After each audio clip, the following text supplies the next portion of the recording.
Mage has switched over to Inkling, and Gil switched over to the worst nightmare I've ever heard. So I was talking to somebody about like, oh man, you know, like these characters, blah blah blah, you know, fine, you can put the matchup on, and somebody was talking about the Belmonts. I was like, oh yeah, the Belmonts are perfectly fine. I was He's like, playing Belmonts now? I was like, Gil plays Belmonts. What happened to Isabel? Oh. Honestly, Gil playing Belmont, like you said, it is terrifying because of the player that is Gil and how he plays the game. And it's crazy because this is like, I feel like these two are polar opposites, right? One is really aggressive, gonna want to be getting in, starting up a lot of combos. The other one gonna want to sit back, throw projectiles, and just space around all of the hitboxes we're gonna be seeing from Mage here. But Mage making the switch to Inkling, completely throwing all my predictions out of the water. Yeah, and the good thing about Inkling too is that she's doing a very good job of being in this space, and the Belmonts don't really have a good job of like getting off me. They do have down tilt and up B out of shield as well, but if you do catch them trying to run away from you, they eat a good amount of damage. Yeah, lackluster recovery as well. So definitely these kind of interactions when we're off stage, we're going to see some innovative recoveries like that from Gio. But man, with the percent he's at and the disadvantage he's currently in, I don't know what he's if he's going to find that option before the stock is gone. Yeah, I mean, it's very possible for him to bring this back. I mean, once you get on the ledge against a Belmont, is the hardest thing in the world, I feel like.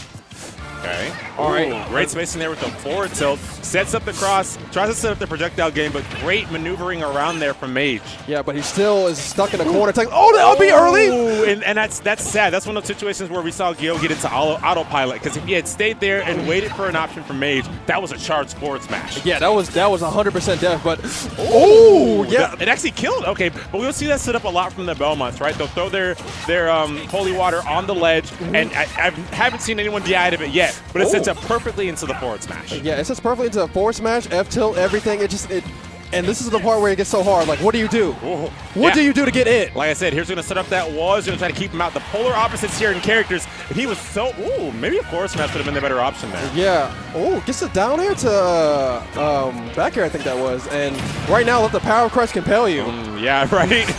Holy Water getting a lot of percent here for Gio, but Mage finally finding the stock there in the forward smash, and maybe the next time we see him grounded, we're going to see that forward smash come out a bit earlier.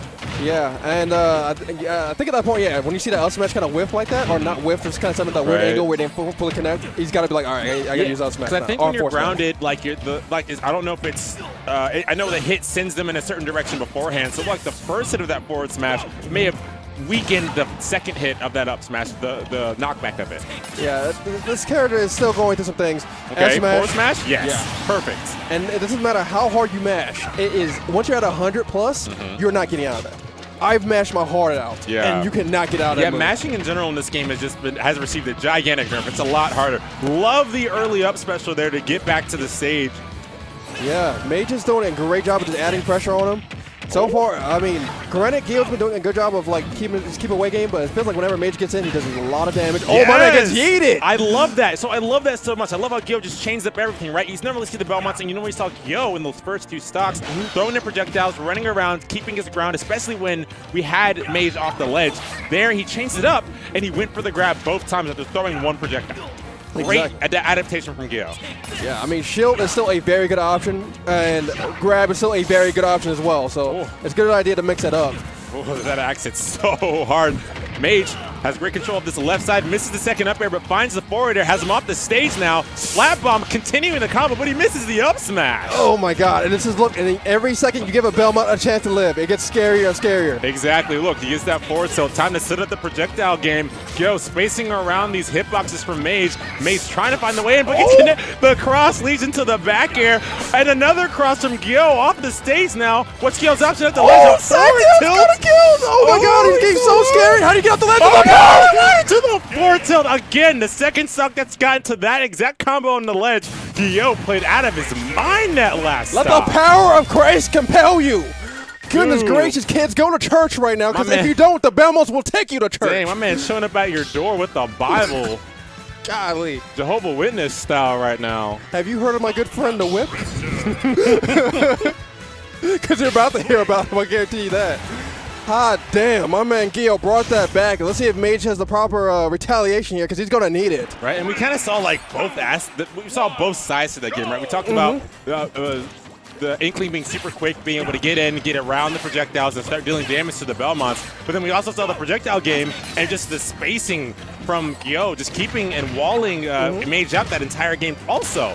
So it was super exciting to see both aspects, but what really got Gyo to win there was his adaptation. Yeah.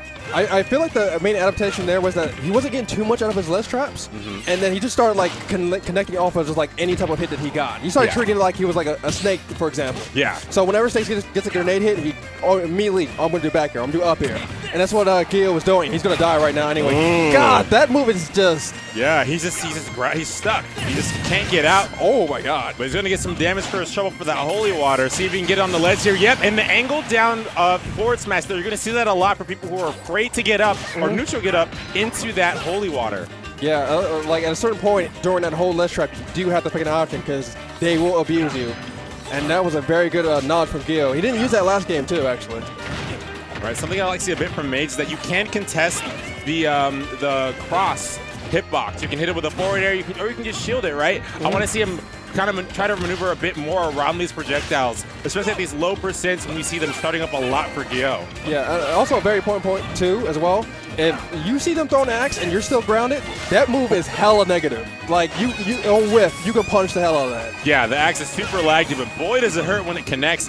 Gonna jump away there, and those are what it does. God, yep. How do you get in? Yeah, he had the fear. It was even worse because he jumped away to avoid that axe. He put the fear in him with the axe, and then just set up all of his projectiles very close to him, close to the chest to stop Mage from going to him. Gyo is playing phenomenal right now. Yeah, no, I'm starting to feel like the Belmonts are like almost like Rosalina-esque character, and this is no offense to Rosalina players, but I feel like Rosalina was the type of character where like you had to adapt the fight against, where she didn't have to fight against you, basically. If that makes any sense. So I feel like you have to adapt the fight against the Belmonts. Yeah. And if you don't, then I mean they're just gonna run all over you. Yeah, they're one of those characters that really change how the game is played. They change up the pace and everything, and you really have to change how you play, how you approach. And Mage just hasn't done that yet. Gyo has been the one to adapt. Gyo has been the one to take control of this set, and now we're on the ledge again where Gyo has excelled. But there, the hitbox coming down from the up special. Oh my gosh, that was down air. Oh, I thought it was up B. That might have been up. That might have been up special. Yeah, that might have been to show you. No, I thought he was going to up B right there because that was down there, and if he did an up B right there, that hell would have killed. Okay, it looked like they traded, but regardless, Gyo, our Mage, is somehow still living, misses the punish as well. Gyo gets the stage again. The axe connects on the ledge, and Gyo takes it over Mage 2-0. From downtown, Gyo or Mage seem to have an options. I mean, that's one of those matches that I feel like you have to kind of grind out for a while because it's going to be tough. The Belmonts are different. They're super different from like almost every other character in the game. So you really have to change how you play against them, right? You can't just like you can't play them like you're playing another wolf. You can't play them like you're playing another Pichu, right? You have to respect their projectiles, but also realize when they're setting you up into their cadence. Yeah. Right. We saw a lot of situations where, like, especially that one situation I noted earlier, where he threw the axe,